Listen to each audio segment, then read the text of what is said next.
Hello there and welcome to another beautiful place in nature. Or actually it's the same place where I ended the last video about the Nikon D200. So I thought it would be a suitable place to try out another camera. And this time I have the Canon 5D with me. And once again I'm out at a ridiculous time in the morning because the sun rises so early. And since I'm at the same location I ended the last video, I already have the first composition, but it does not look as good as when the sun was a bit higher, but I will still try to make use of it, the light that is here now. And the sun is about to rise there, a lot of clouds and things in the way. It would probably look very nice if I was a bit closer to that, but I'm a bit far away, so I'm not really bothered by it. So yeah, let's start taking some photos.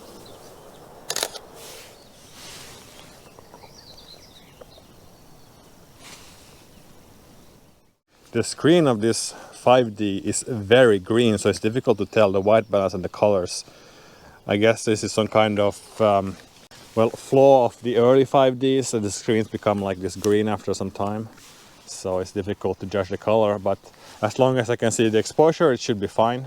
I mean, I'm shooting raw anyway, so. And as usually, I will put up at the end of the video the unedited raw files, or how they look before I edited them, and then how they look after I have edited them. So in that way I guess you can get a better idea of how the photos look from the 5D. I usually don't do very heavy editing. It's quite basic things like contrast and white balance and exposure and such things, cropping and so on. Yeah. The lens I'm using for this shot is the Canon 10-22mm EFS, and you're not supposed to use this camera with the 5D or any full frame Canon because it's made for APS-C.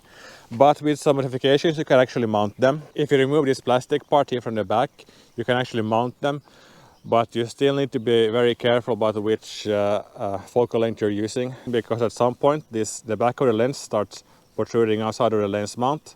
And for APS-C sized mirror this is not a problem, but on the 5D the mirror will start hitting the back of the lens and you can start breaking both the mirror and also the lens of the camera. So the acceptable focal length seems to be like 22-18 about. So it becomes quite a super wide angle lens, which is nice. If my shot is any nice, I don't know. I think I will change to a bit longer lens and start looking for more different subjects.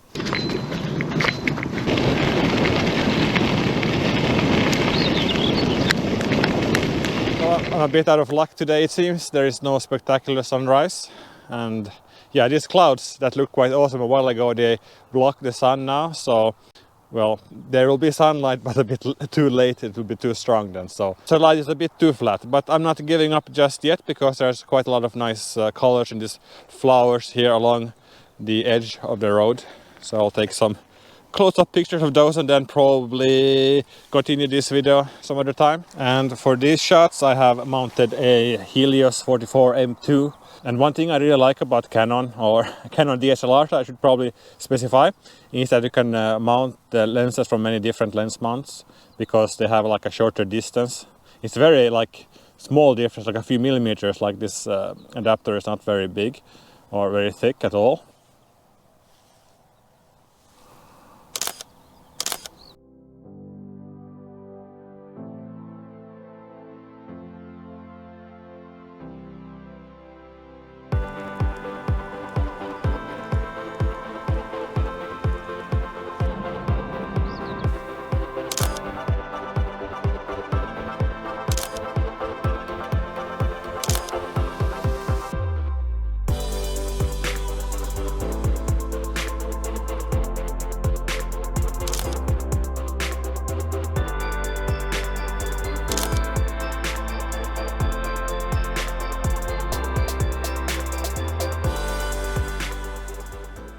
I'm not totally out of luck today. The light actually became quite nice now when I got some shots along the way.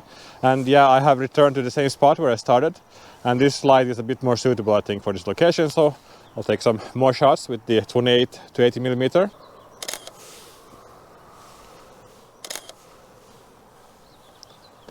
One thing that's a bit limiting on the 5D is the focus points, because you have like 9 of them and they're more or less sort of in a central area. So if I want to focus on something in the corner, it's not so easy. And then finally some shots with the Helios 44M, because these nettles looked really nice in this strong sunlight.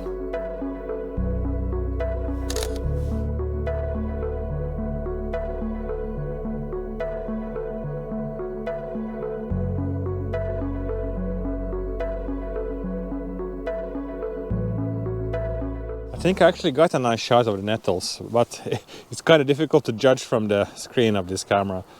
Yeah, one big downside, at least of the older versions of this, is like the screen is not so good on the back. I'm curious to see how the shots turned out from the 5D, and especially those taken with the Helios 44M. It's quite interesting lens. So I think this is enough for this video. And well, thank you for watching, especially if you made it this far into the video. See you in my next video. Bye. Hello again. I realized that I did not show so many photos of the 10 to 22mm lens, even though I talk a lot about it. I mean, I had this one photo, but it was quite underexposed, so it's not so representative of what you can do with this lens on the 5D. I mean, after all, you're not supposed to use this lens with a full frame camera. So the result might not be the best, especially not in the corners, since it's already not so good on APS-C in the corners. Well, anyway, so I come back to this location where I usually do like low light testing of cameras. It's very echoey in here, so I will start taking pictures, not talk so much.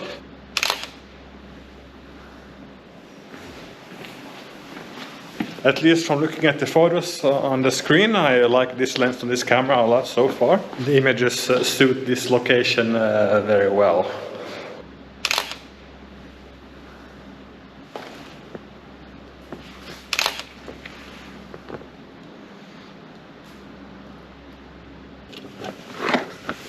So I think this will be the end of this video now. I think I have enough.